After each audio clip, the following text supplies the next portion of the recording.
बोले कृष्ण कन्हैया लाल की जय। श्रीमद् भागवत महापुराण के 10वें स्कंद का 15वां अध्याय चल रहा है। भगवान वृंदावन से वापस गैयाओं को चरा करके लौट रहे हैं। जरा देखो तो भगवान की छवि कैसी लग रही है। गोरजश्चरित कुंतल पत्थवर्रा वन्य प्रसोन रुचिरेक्षण चारुहासम वेणुं कुर्णन्त मनुगै रणगीत कीर्ति गोप्यो दिदीक्षित दिशोऽभ्यगमन् समेता। देखो इस श्लोक में श्रृंगार रस को पुष्ट करने वाली भगवान की कितनी सुंदर झांकी है। भगवान वृंदावन से गौ चरा करके वापस लौट रहे हैं। कहते हैं इस श्लोक में 9 रसों का वर्णन। गोरजस शोरित कुंतल। देखो देखने में तो श्री कृष्ण के अंग बड़े सुकुमार हैं, लेकिन दिन भर गाय के पीछे पीछे भ्रमण करने के कारण उन गाय के खुर की धूल उड़ उड़ करके श्री कृष्ण भगवान के बालों पर चढ़ गई।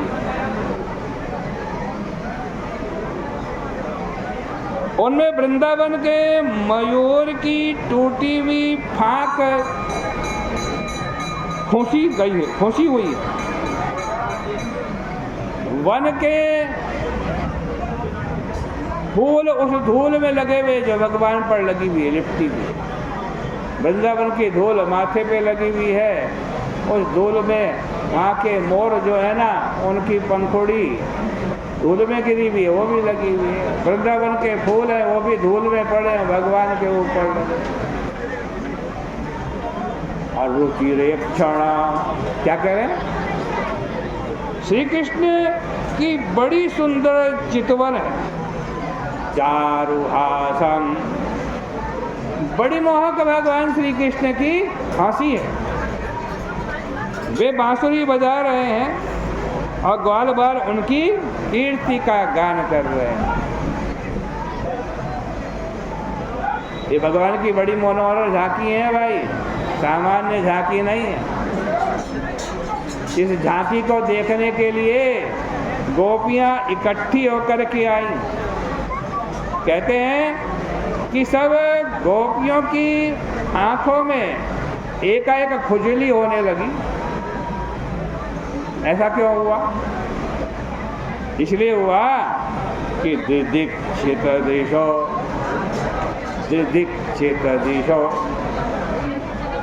जो गोपियों की दृष्टा है ना, दृष्ट माने आंख, नेत्र, उनमें वो दिदीक्षा युक्त हैं। दिदीक्षा माने वो देखने की इच्छा से युक्त हैं। गोपियों की आंख, किसको? भगवान को। वृंदावन से लौटते हुए भगवान को देखने की इच्छा से युक्त गोपियों की आंखें हैं। लेकिन आप कहो कि भाई इच्छा तो मन में होती है, आंख में थोड़ी ना होती है। ठीक है, सामान्यतया दिदीक्षा, देखने की इच्छा मन में ही होती है। किंतु गोपियां ऐसी हैं कि उनकी आंख में दिदीक्षा है। आंख में दिदीक्षा कहते हैं गांव की बोली में दिखबास। ठीक उसी अर्थ में यहाँ दिदीक्षित पद का प्रयोग किया गया। गोपियों की आंख में दिखबास उठी है।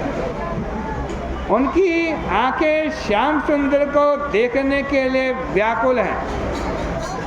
उन्होंने श्री कृष्ण के मुखारविंद मकरंद मधु का पान अपने अक्षी रूपी भ्रमरों से किया। उनकी सत्कृति ग्रहण करके भगवान ने घर में प्रवेश किया। गोपियाँ खड़ी हैं, पहले गोपियों को दर्शन दिए और फिर भगवान ने घर में प्रवेश किया।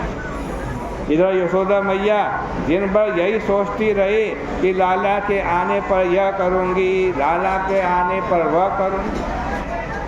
आज ही नहीं, नित्य प्रति यशोदा मैया का यही चिंतन चलता रहता।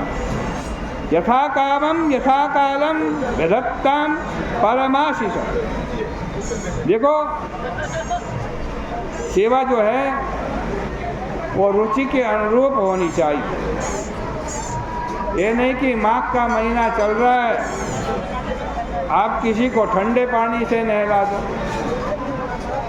ऐसी सेवा को गंवारू सेवा कहते हैं। एक गांव था, उस गांव में किसी सज्जन के गुरुजी आए। जेठ का महीना था।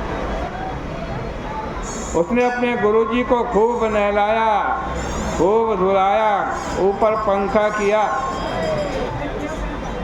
सामने एक गंवार खड़ा खड़ा देख रहा था।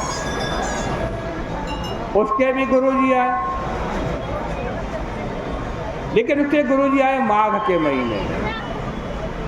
उसने सोचा जिस प्रकार वो सज्जन अपने गुरुजी की सेवा कर रहा था, वैसे ही मैं भी करूंगा।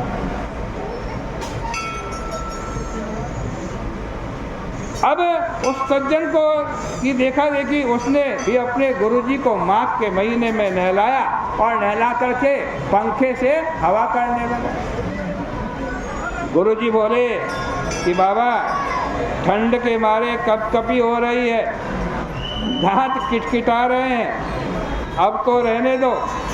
सेवक ने कहा कि नहीं नहीं महाराज, हमारे पड़ोसी ने अपने गुरुजी की ऐसे ही सेवा की थी, इसलिए मैं भी वैसी सेवा करूंगा। अरे भैया, ऐसी सेवा किस काम की? सेवा तो यथा कामम अर्थात यथा रुचि और यथा कालम, जैसे ही आज जिसकी आप सेवा कर रहे हो उसको जैसी रुचि हो वैसी सेवा करो, काल के अनुसार सेवा करो। ये नहीं कि सर्दियों में आए तब भी पानी से नहलाने लगे। यशोदा और रोहिणी मैया भगवान की सेवा की विधि बड़ी अच्छी जानती हैं। उन्होंने अपने लाडले बच्चों की थकान दूर की, उनको बढ़िया वस्त्र आभूषण धारण कराए और फिर उन्हें सुस्वादु भोजन करवाया, बड़ा लाड़ प्यार किया। तब राम श्याम दोनों सो गए। जयो राम अमृते राजन कालिंदिं सखिभिर्वृतः।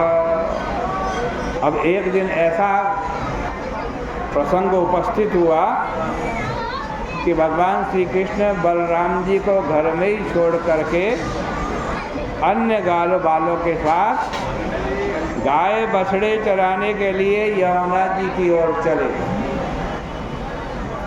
यमुना जी भगवान की श्रीमती जी हैं। उनको उनका प्रथम दर्शन करना है और बलराम जी को क्यों लेकर के जाएं भाई?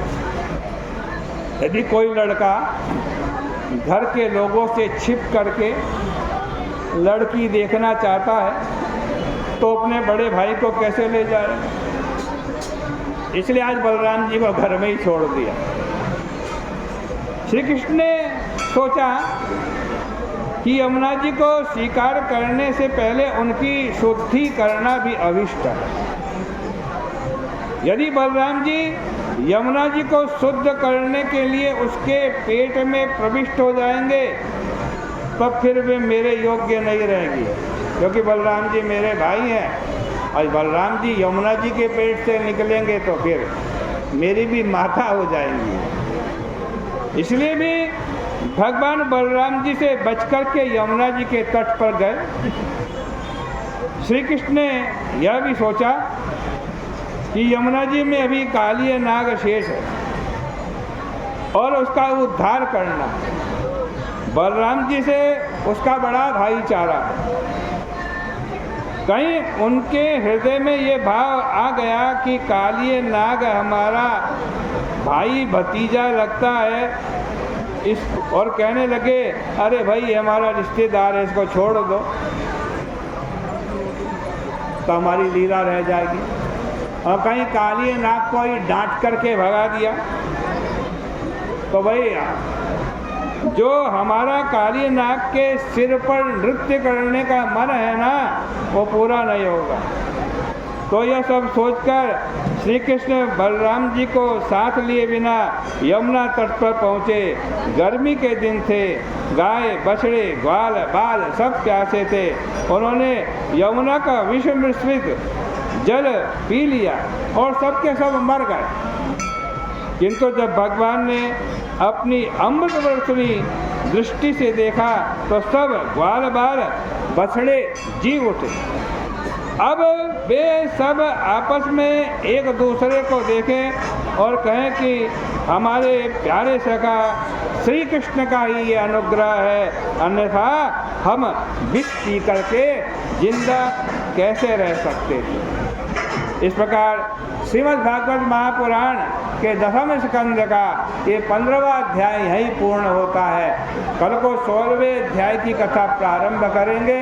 काली मंथन, काली नाग के ऊपर नृत्य करने की भगवान की लीला है, बड़ी सुंदर। आप आनंद लीजिए। आज की चर्चा का यहीं विराम करते हैं।